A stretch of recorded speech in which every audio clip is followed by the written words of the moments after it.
G'day and welcome back to the channel. So in today's video, I want to show you how you can fix pain that feels deep or underneath that shoulder blade. Now this can be an annoying condition for a lot of people and for a number of reasons, and one of the main ones is it can often be hard to find or hard to localize exactly where your pain actually is, which then makes it hard to self-treat. But in this video, I want to take you through exactly what that pain is and what it means for you, and then touch on a couple of really helpful exercises that I find clinically work really well to help you self-manage those symptoms and get those symptoms to go away. But we're also going to go through some things that will hopefully help decrease the risk of this coming back again, or at the very least, if it does creep back in again in the future, you'll understand why, and then you'll be able to jump straight back into some things to make that go away. So the first thing that we need to talk about here is what this actually tends to be. And from what I find clinically, what we tend to see with this is that there tends to be a decent amount of muscular dysfunction and then underlying rib joint or spinal joint dysfunction as well. So one of the main reasons why this dysfunction is often hard to localize or often hard to pinpoint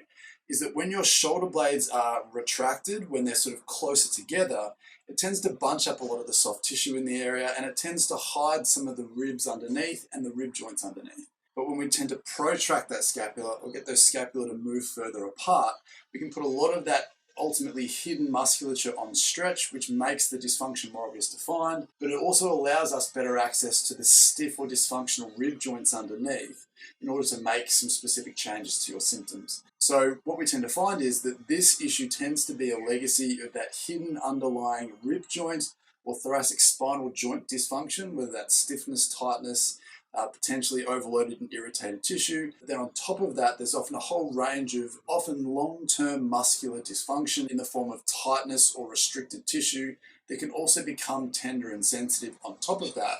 But if we spend all our time massaging that tight, tender tissue and not getting to the underlying joint dysfunction, then we're not necessarily treating the cause of that muscular dysfunction or those overt symptoms that you might have. If you've been a fan of the channel, you know that I find one of the best ways to decrease trunk and spinal joint dysfunction and muscular dysfunction as well is with a ball. So you can use a tennis ball or a lacrosse ball, whatever works best for you in this instance. But what we want to get you to do is if you can find a spot basically in between the spine itself and the shoulder blade.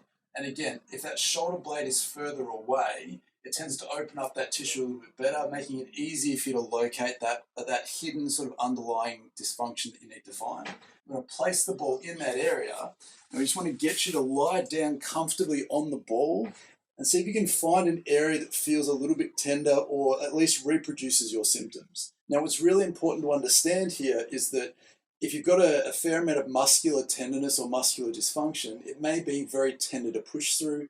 So be very gentle and very respectful, because your tissue won't give as easily if you're really digging in there and making it feel really sensitive. And if it doesn't feel safe, it's not going to release as quickly as we need it to. So what you can do, if you have your shoulders comfortably where they are, that alone potentially is enough for you to hover around the inside border of that shoulder blade, looking for anything that represents your symptoms. If you're not able to hit the exact spot, you can hug yourself and pull that shoulder blade out the way, and this will absolutely expose that tenderness in a more acute, obvious way. And then from here, we have two general things that we can do to make this feel better. The first is we don't want you to roll around, because that doesn't necessarily work as effectively as we need it to. Instead, we want to try and find a spot that feels genuinely important for you, and we can just literally let the ball press into that spot for a period of time until that tissue starts to soften. Now, because we're generally on the rib cage as well, we can incorporate some deep breathing into the ball to get the rib joints underneath to move in a really safe way to hopefully shear free some of this tightness. Now, this alone for a lot of people, just staying here, can be enough to pinpoint the spot and get it to free up and help your symptoms improve. But if you want to take this to the next level, what we can do is we can get your arm up and over the top to really force this to free up a little bit faster. So again, if you find a spot that feels a bit restricted, maybe a bit tender, lift your arm above your head as far as you feel comfortable, and when you get to whatever feels like your end range, if you very gently start to oscillate in and out of that end range, you'll find that your arm will eventually go further and further and further. But what this is doing is it's putting pressure on some stiffness and some tightness, and we're using movement to shear that tightness free, again, in a really safe, respectful way. Then once you've found that that's freed up a little bit, then move the ball up or around a little bit more to find the next spot. Then keep repeating that process. So for me, this feels quite tight just here.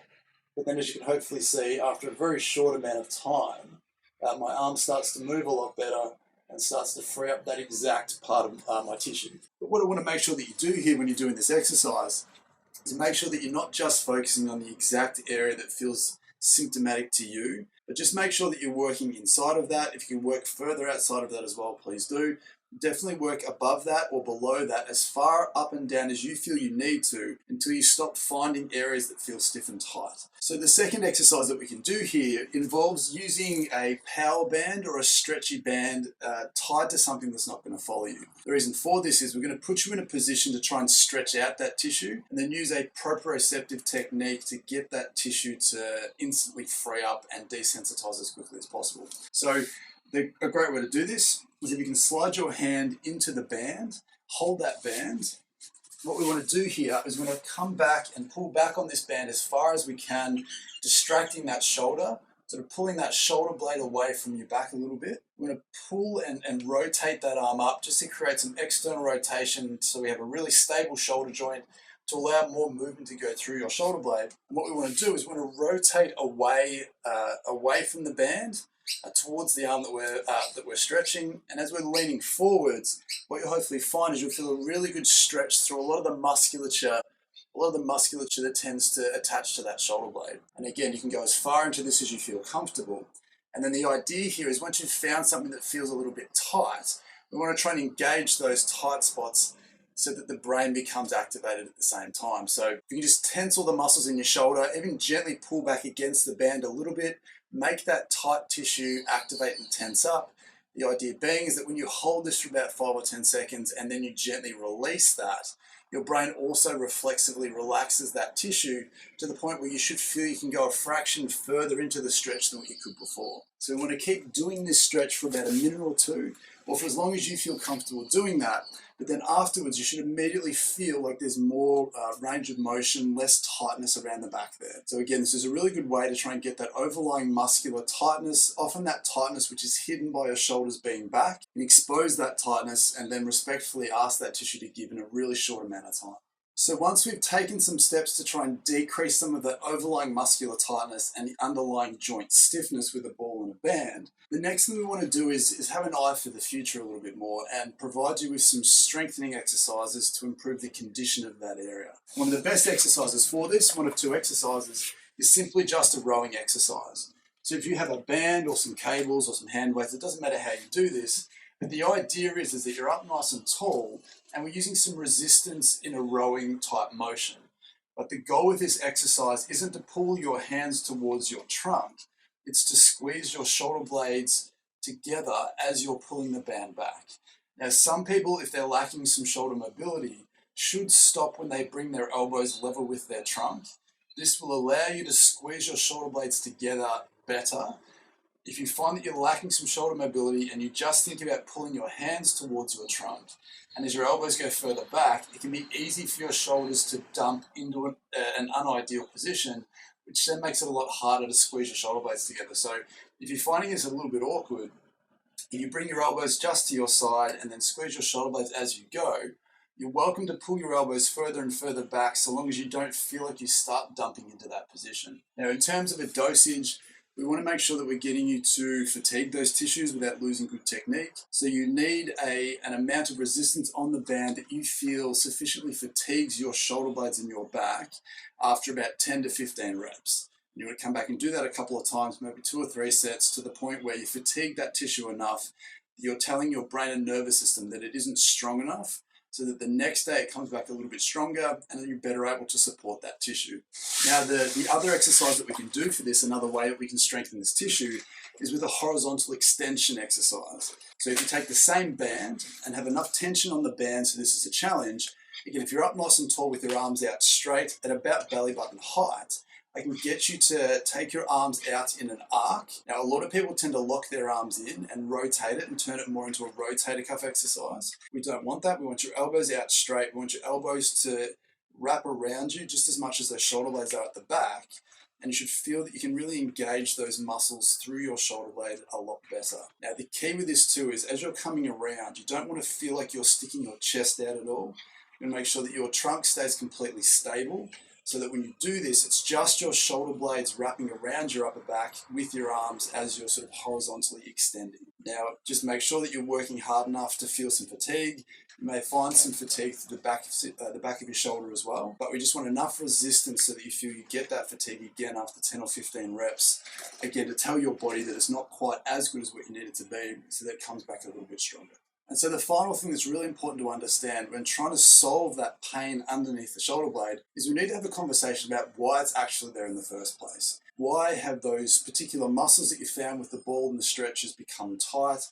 Why are the joints underneath stiff? And what I tend to find clinically is that these types of issues, these issues around that shoulder blade and underneath that shoulder blade, tend to be a direct legacy of most people's sitting postures and sitting habits. Now, this isn't to say that you may or may not have bad posture, but what this is a discussion about is we want to make sure that we're really understanding and appreciating the positions and the shapes that you might be putting your shoulder into throughout the day. So if you're someone who has to sit down a lot, whether it's through work, whether you're sitting at a computer, sitting at a desk, that mouse hand is often the one that tends to sort of drop and roll forwards and ask that tissue to become tight and stiff quite often. It can be someone who maybe stands and works at a desk, again reaching down. It can be the way that you sit and drive the car.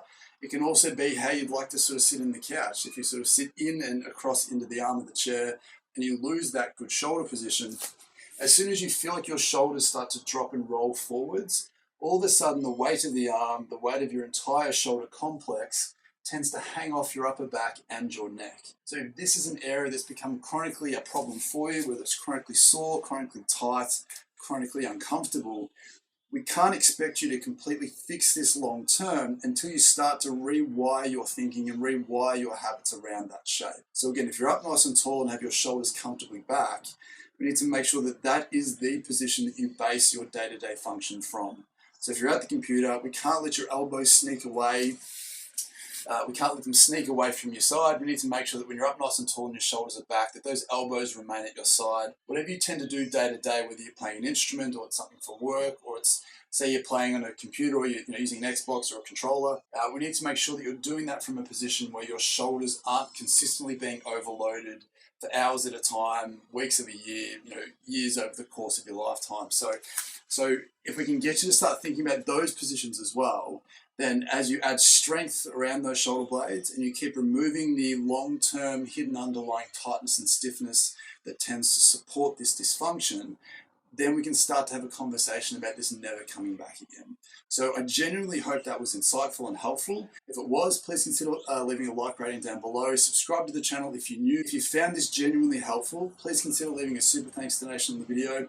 It's just a great way to help support me and the channel and allow me to keep making these videos. But as I said, I genuinely hope this did help. If it did, let me know in the comments down below. With that being said, thanks for watching. We'll see you in the next one.